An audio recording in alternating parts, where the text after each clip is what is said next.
The series begins with an episode from a game show hosting a girl named Zoe who is in the final stage of the competition. The contest involves a certain young man, who is the hero of the show, choosing among the female contestants with him in the program so that in the end he selects the most suitable one among them to marry. This is the last stage, and Zoe is very optimistic and feels that they are finally going to be together. However, the young man shocks her, and as soon as the episode starts, he announces in front of everyone that they are not suitable for each other and that he cannot continue with her. As a result, Zoe collapses and starts breaking things in the studio. Because of all this, the episode becomes famous, and everyone knows their story, to the extent that Zoe gets upset about people bullying her about her episode. So she decides to live in a secluded place until they forget what happened. By coincidence, this place is near the boarding school she attended during her high school days. About 6 months pass with Zoe settled in this secluded place. One day, while she is sitting contemplating nature, she notices that her dog is scared. As soon as she tries to approach him, he runs away from the place. At the same time, birds in the sky gather and fly in the same direction. Right after, cracks occur in the ground, and water starts emerging from underneath. Zoe gets terrified and runs to her mobile phone, which she only carries for emergencies because she does not want to communicate with anyone. She is surprised by a large number of messages, but ignores all that and checks the weather forecasts. She learns that there is currently a rise in water levels, and therefore people are asked to go to the highest area near them because it is the safest place under these circumstances until they see where the situation will go. Zoe decides to go to her school because it was built on the highest part of the city. She takes her car and rushes there. At that time, the girls from Zoe's batch are gathered at the school, celebrating the 10th anniversary of their graduation. We see a girl named Genevieve standing talking to another girl named Amelia. We learn that Genevieve, who was the class leader back then, organized this party. Amelia seizes the opportunity and asks her if Zoe is coming or not. Genevieve replies that she sent her an email, but Zoe did not respond. The two continue to look at the girls with them at the party to reminisce about their childhood memories. Genevieve points to a girl named Saskia, who is now an independent personality and owns a large company. Shortly after, one of their old friends named Sandy arrives, who is now a social media celebrity, primarily concerned with her appearance and the brands she wears. She is standing with two other girls. The first one is named Teresa, who wishes the party would end quickly so she could return to her husband at home. It's revealed that her life's dream is to become a mother, having tried to conceive naturally multiple times without success, and now she and her husband are considering in vitro fertilization. The second girl, named Renee, directs her conversation to Sandy, saying she currently works in the field of women's nail art. Sandy mocks her for having a simple job, prompting Renee to lie to the others and hide her real job. Shortly after, Renee meets a girl named Phoebe and lies, saying she is a doctor and that she loves her job very much. At that time, Zoe arrives at the school. Everyone rushes to greet her and asks about the details of the problem that happened in the show. However, Zoe is not focused on them and wonders why they held the reunion party without telling her. Genevieve justifies her position by saying she sent her an email, which Zoe did not respond to because she was isolating herself and not using her mobile. Deciding to ignore all that, Zoe shares what happened, mentioning the ground cracks and the rising water levels. However, they laugh at her, assuming it's because of what she went through recently. Zoe starts to believe them and begins to doubt herself. She decides to go to the bathroom to wash her face to wake up and continue the party with them. Looking in the mirror, Zoe starts to convince herself that what she saw was just hallucinations. Then, Amelia enters the bathroom. We learn they were close friends in high school, but suddenly Amelia left the school without saying anything, which made Zoe resent her and not even try to communicate with her. They greet each other as if they were strangers and refuse to talk about the past. Afterward, Zoe decides to enjoy the party. It appears that Amelia wants to leave, but Zoe convinces her to stay a bit longer. Then Zoe leaves her and goes to two friends named Tegan and Megan, who had left the party and were sitting outside doing drugs. Zoe takes some of the drugs they have, leaves them, and returns to the party. Everyone gets drunk and spends their time singing and dancing. In the middle of the party, Amelia decides to leave, but she discovers that the area around them is flooded. She grabs the microphone and informs them of what she saw. Everyone rushes to see what happened and discovers that they are trapped in the school with no means of escape. Tegan and Megan are trapped on a high place surrounded by water. Zoe and Amelia volunteer to rescue them. Afterward, everyone gathers in the school to think of a solution. Amelia remembers what Zoe said when she first arrived and concludes that it wasn't hallucinations or anything of the sort. Everyone starts arguing with Zoe because she knew and didn't try to save them. However, she defends herself, saying she tried, but they didn't believe her. Suddenly, while they are arguing with Zoe, things fall from the school ceiling and half of the building floods. At that moment, Zoe is about to fall and drown, but Amelia saves her at the last moment. The next day, they sit together for breakfast in the designated eating room. Teresa, who went to bed early the previous night and didn't feel anything, wakes up and is shocked when she learns what happened. They advise her to eat before the food runs out and then cry all she wants. Afterward, they start thinking of a solution to the problem. They decide that a group of them will take the boat available at the school to look for any means of rescue or any people nearby who might help them. Another person will look for first aid and gather it in one place. A third person will collect all the food so they can start rationing it, as no one knows exactly how long they will be there. Since everyone is annoyed with Zoe and considers her the cause of the problem, they force her to wash the dishes and leave her alone. 4 of them, including Amelia and Saskia, move in the boat. Amelia starts remembering school memories and realizes that Saskia was a bully, which makes her uncomfortable with her presence and decides to jump into the water to look for a means of rescue on her own. Meanwhile, Sandy gathers 2 of the girls to look for her bag because it is a very expensive brand. Sandy is not concerned with the disaster they are in, but is only upset about her bag. They search for hours but find nothing. Tegan and Megan don't care about anything happening and gather all the alcohol that had been confiscated from students the previous year and start drinking it. Shortly afterward, Amelia returns to the school after failing to find anything that could help them. She decides to go to Renee, who has appointed herself as responsible for the school clinic after convincing everyone that she is a famous doctor. Amelia asks her to look for any antidepressants that were left by previous students and bring them to her, revealing that Amelia can't live without them. She also asks Renee not to tell anyone about the pills. Then Amelia goes to talk with Zoe, who is busy trying to signal for help by cutting the grass into the shape of the word help, planning to set it on fire later so that any passing plane could see it. Amelia comes to ask for her help in operating the school's radio to try and send a distress message to anyone nearby, especially since the phone network is down and their mobile phones are running out of charge. They go to the only power generator in the school to use it to power the radio, but are surprised to find Phoebe had already used the generator to charge her laptop. They argue with her and quickly disconnect the generator before all its power is used up. They manage to easily start the radio, but the generator runs out of power quickly, causing them to lose hope in the radio. At that time, Saskia and Teresa are still in the water. Teresa, who wishes to return to her husband and normal life, breaks down. Saskia comforts her, assuring her that if they work together, they will surely find a solution. Saskia is shown to have leadership qualities and experience in dealing with problems due to her job. However, they fail to find any place or person who could help them, so they decide to return to the school. Later, at lunchtime, Renee approaches Amelia and gives her some of the antidepressants she found. Then, they start distributing the rooms among themselves, with every 2 of them sharing one room. Everyone starts to adapt to the situation except for Sandy, who continues to cry over her life and the fans she left behind. She also cries over her lost bag, which was expensive and important to her. After a while, everyone goes to their rooms. Amelia and Saskia stay behind to talk. Despite their old disagreements, Amelia asks Saskia to be their leader until they can get out, noting her decisive character and the fact that they never lost under her leadership in school. Saskia considers the proposal and seems to agree. Later, Sandy goes out to continue searching for her bag, and Saskia and Zoe go to help her. Sandy gets tired and decides to rest in the boat parked next to the school. She continues to cry over her bag until she falls asleep in the boat. Saskia decides to use the situation to her advantage, so she pushes the boat into the water and forces Zoe to help her, intending to get rid of Sandy because she spreads despair among the others and makes them lose hope like her. Despite Zoe's objection to what is happening, Saskia doesn't give her a chance to express her opinion. About a week after Sandy's disappearance, everyone is terrified for her. Initially, they thought she was upset and went to look for her bag, but as time passed, their concern for her grew, fearing something bad had happened to her. Zoe and Saskia pretend to be worried as well and join the search, calling out for her everywhere. Then Saskia gathers everyone who are very affected by Sandy's disappearance, especially Genevieve, who is still crying over her. As their leader, Saskia speaks to them, stating they have other problems that need solutions. She orders them to forget Sandy and move on, reassuring them that since Sandy and the boat disappeared at the same time, she must have taken it to seek help. Saskia notices that all the girls are scared of what might might happen next. As their leader, she decides to allocate an hour each night, calling it Emotional Release Hour, for everyone to express their negative energy or cry in whatever way they prefer. The next day, Saskia meets with each of the girls to understand their skills and how they can be utilized. After many interviews, she devises a plan for the upcoming period and gathers the girls to inform them of this plan. She divides them into several groups. One group is tasked with finding a solution to the electricity problem, emphasizing the urgency, as they can't do anything without power, and appoints Amelia as their leader. Another group is responsible for digging small pits around the school to be used as toilets since the school's plumbing has failed and no one can use the bathrooms. All members of this second group are opposed to their assignment, but Saskia, being a strong personality, refuses to let anyone change her decisions. Teresa is assigned to the kitchen on the condition that she doesn't give food to anyone without Saskia's permission, with Zoe acting as Teresa's deputy in front of the students. Another problem they face is the depletion of most of their food, leaving only a certain amount of rice. Teresa, as the person in charge of food, is asked to find a solution. In the midst of this discussion, Genevieve objects and refuses to join either of the two groups, deciding instead to continue her search for Sandy. Shortly after, each group starts their work. Amelia tries to get her team to focus, but discovers they're too hungry to think clearly. She goes to speak with Saskia, who shocks her by saying she has withheld food until they find a solution to their problem, justifying her action as a means to motivate them. Amelia, concerned for their well-being and seeing it as a form of torture rather than motivation, objects, but Saskia remains adamant. Amelia leaves her and goes to Terry, responsible for the food, who also refuses to go against Saskia's orders and gives her nothing.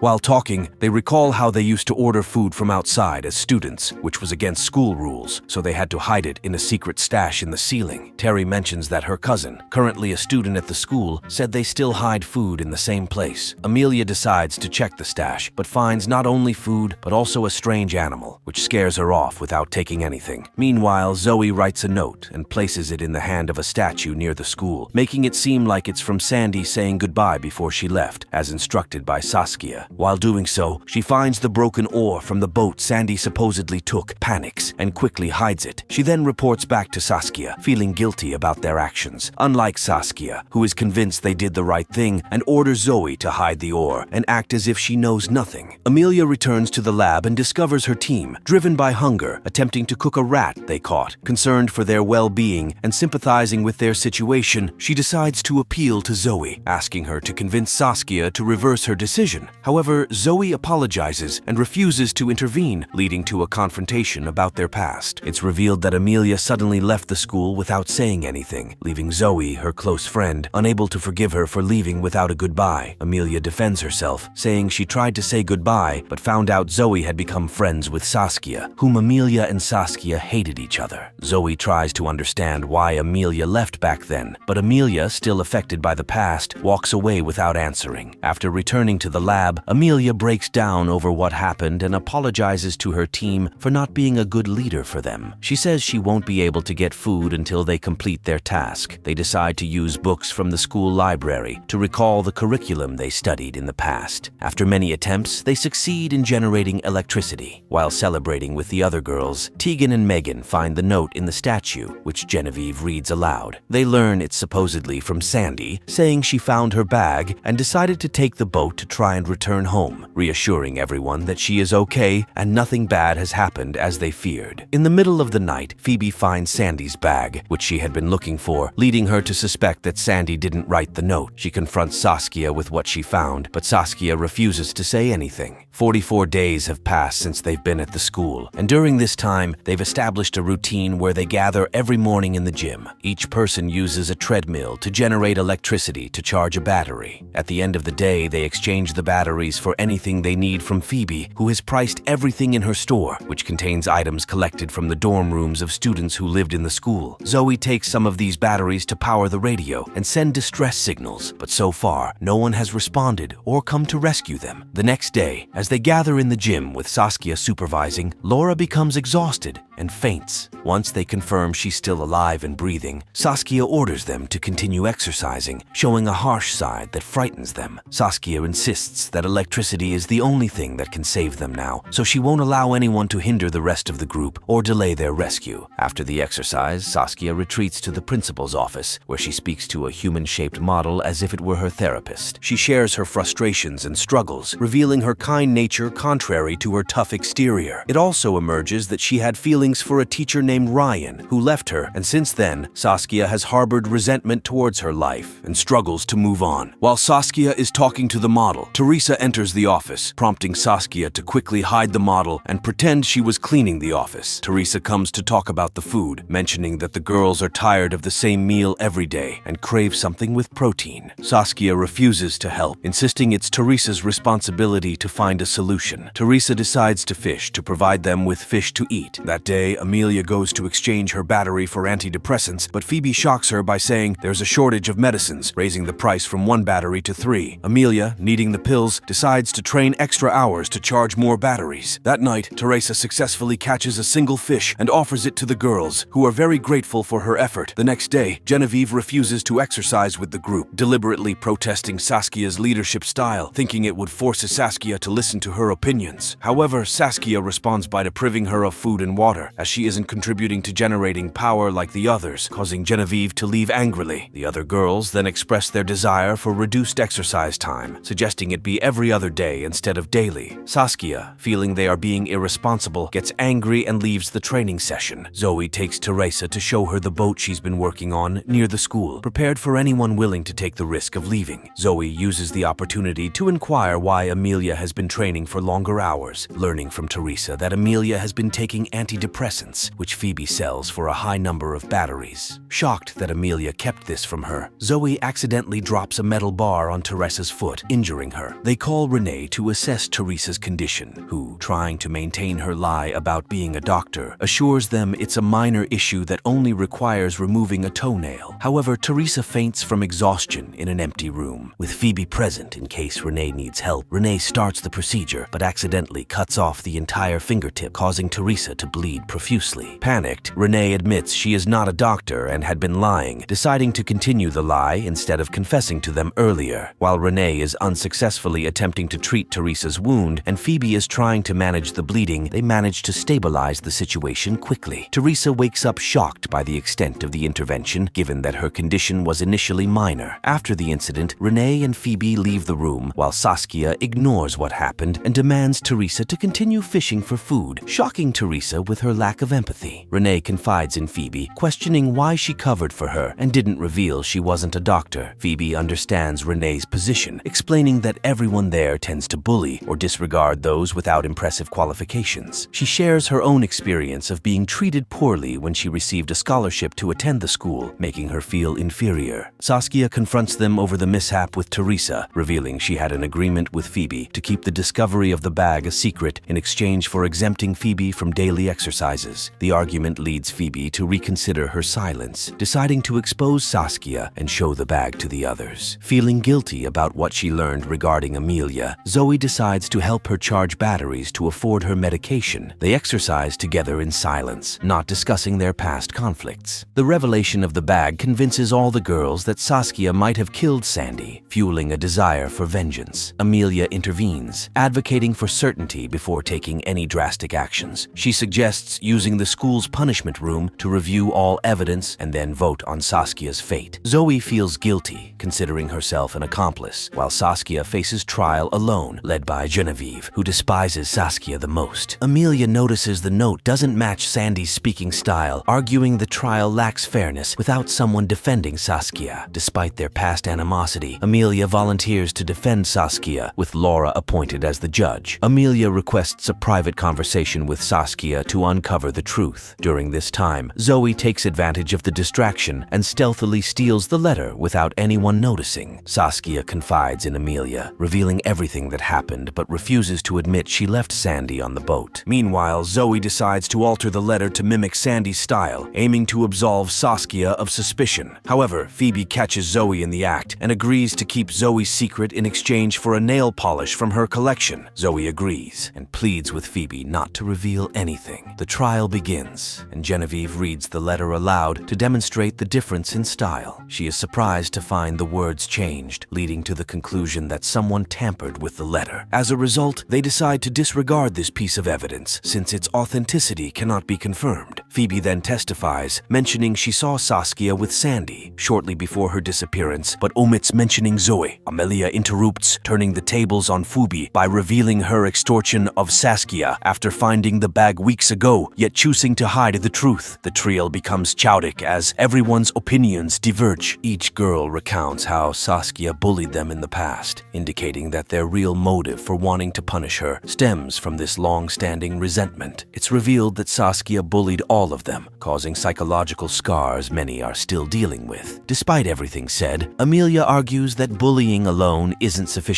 reason for punishment, and that without concrete evidence of Saskia killing Sandy, she should be considered innocent. Surprisingly, Saskia interrupts with a confession, admitting she did leave Sandy asleep on the boat and pushed it towards the water. She then delves into her past, revealing her relationship with their teacher, who suddenly left her, triggering a change in her personality and causing her to lash out at the students. Returning to the school reignited her old self and memories of past traumas. Meanwhile, Tegan and Megan begin to see hallucinations around the school, initially attributing them to the drugs they've been using, but then they start to feel genuine fear. Later, Tegan and Megan encounter what they initially believed to be a ghost, but after a confrontation, they discover it's their former teacher, Becky. They learn Becky has been living unnoticed at the school, harboring disdain for their class, especially 10 girls known for their misbehavior and bullying. Becky gathers these 10 girls, revealing letters they wrote to their future selves. Each girl reads her letter, revisiting past hopes and regrets. Phoebe realizes her wish for friends has come true, while Zoe finds a letter expressing disappointment over Amelia's silence. Amelia discovers she hadn't written a letter due to leaving school early after her mother's suicide, prompting Becky to offer belated condolences.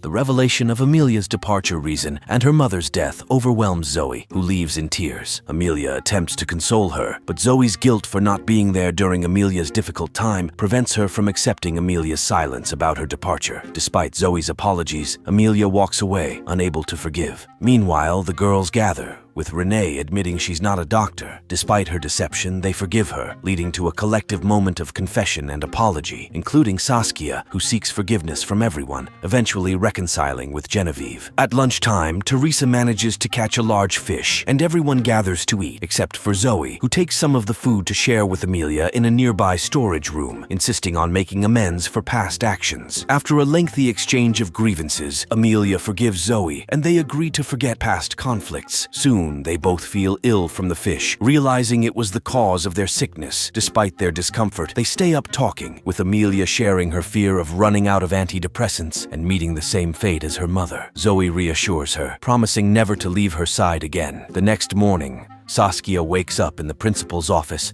to find Becky had stayed beside her, concerned for her well-being. Becky reveals her awareness of Ryan's manipulative behavior towards multiple girls and her efforts to protect the students by falsely accusing them to keep them away from him, all in a bid to safeguard them. Moved by Becky's intentions, Saskia is brought to tears. Becky then gathers all the girls, reassuring them about the garden with edible plants and the school's farm with chickens, offering a much-needed dietary change. For the first time in a long while, they enjoy a meal they all like, followed by a session where each shares regrets about past actions. Saskia expresses a wish she had distanced herself from Ryan before he could ruin her life. Motivated by Saskia's story, they decide to dispose of a large photo of Ryan by setting it adrift at sea and setting it on fire, uniting in their disdain for what he did to Saskia. Hours later, Sandy, still adrift at sea since her disappearance, spots Ryan's photo floating in the water. Recognizing the location, she decides to head back to the school, marking a potential return or rescue. Sandy rows through the sea until she reaches the shore in front of the school, surprising everyone with her survival. Deciding on revenge for what was done to her, Sandy confronts Saskia, attacking her until she's exhausted, then turns her aggression towards Zoe. The group is shocked to discover Zoe's involvement in the crime, especially Amelia, Zoe's close friend, who was kept in the dark. Sandy continues her assault on Zoe, stabbing her in the back with a knife, causing a minor injury. Zoe pleads for help to remove the knife, but everyone refuses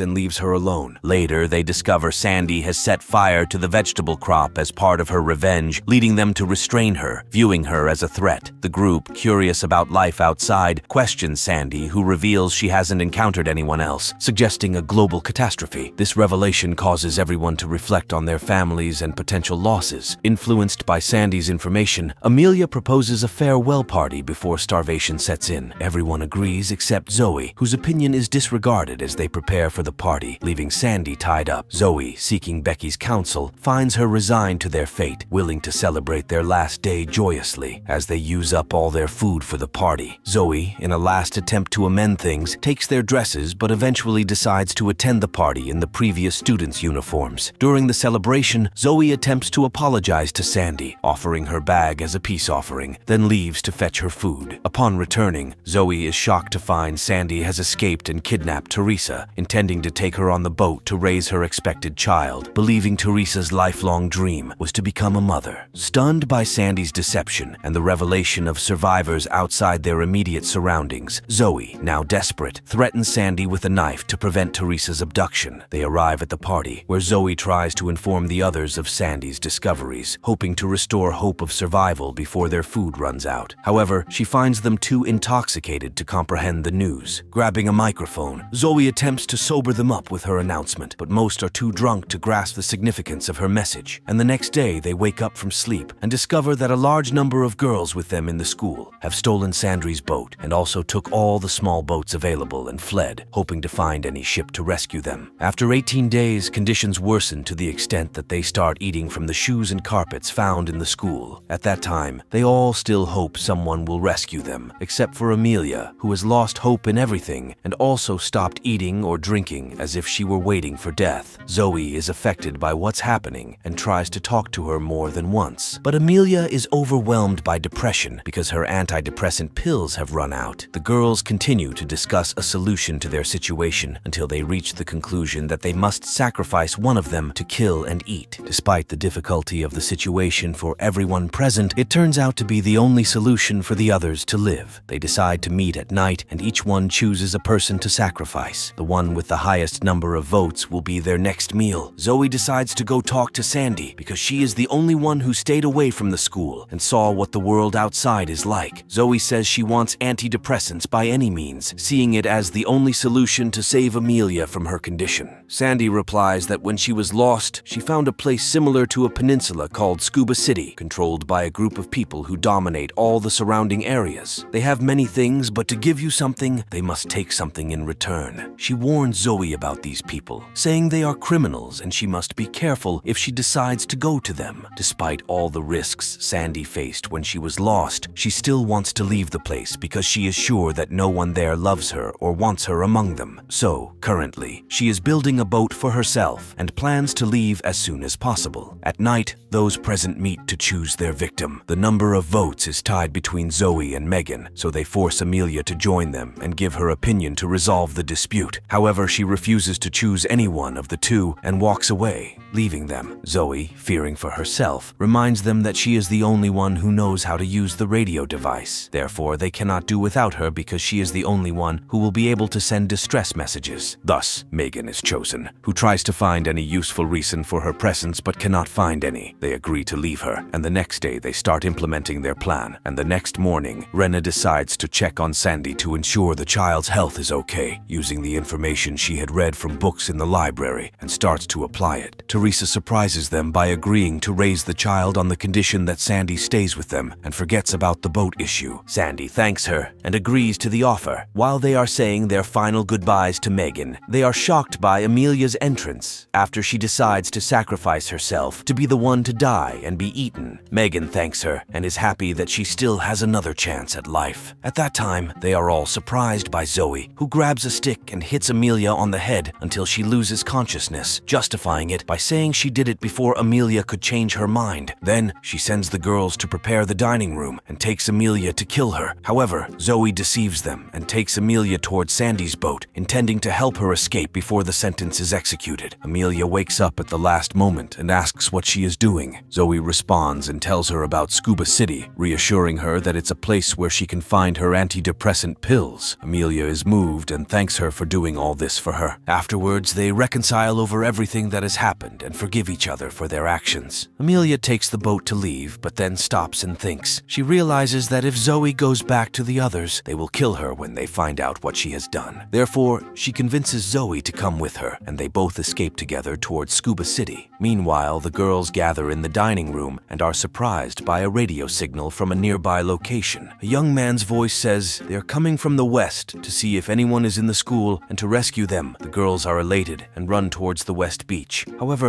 they are shocked to find that the approaching boat is full of men who seem to be coming to take over the place and kill the girls. Therefore, the girls are terrified and each grabs a stone from the ground to prevent them from entering. And thus, the first part of the series ends.